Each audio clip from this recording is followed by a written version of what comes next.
Well, friends, it appears Michael Thomas and Devante Parker now have an ongoing war of words, which isn't surprising considering how many other people Michael Thomas has a war of words with, such as Brandon Cooks, Jerry Rice, Josh Norman, Sean McVay, Marcus Peters, and a few other notable adversaries. So, NFL on Fox earlier on their Instagram account actually put up a post saying which would be tougher, to make a catch while guarded by Stephon Gilmore, or break up a pass while guarding Michael Thomas.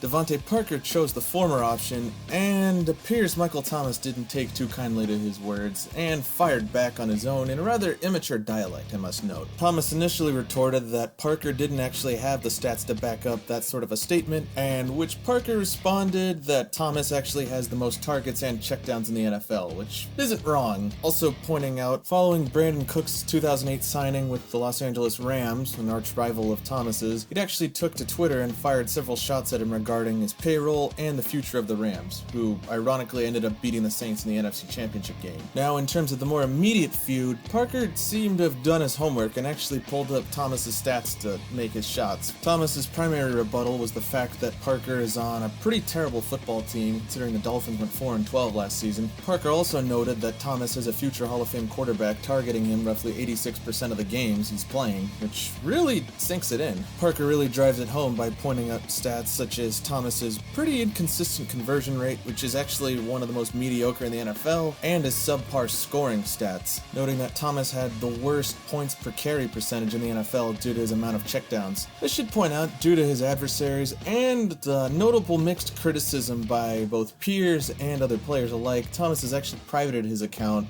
in order to try and reduce said confrontations. It is notable that actually after the Vikings were knocked out by the 49ers in the NFC divisional round this previous season, he'd apparently threatened reporter Andrew Doak by claiming that the Vikings really weren't prepared, and albeit mocking them after they had actually knocked the Saints out in a shocking upset within the wildcard round. Thomas also took a shot at Raiders GM Mike Mayock after the release of Antonio Brown and his criticism for 2016 picks of the draft, and demanded why he wasn't number one.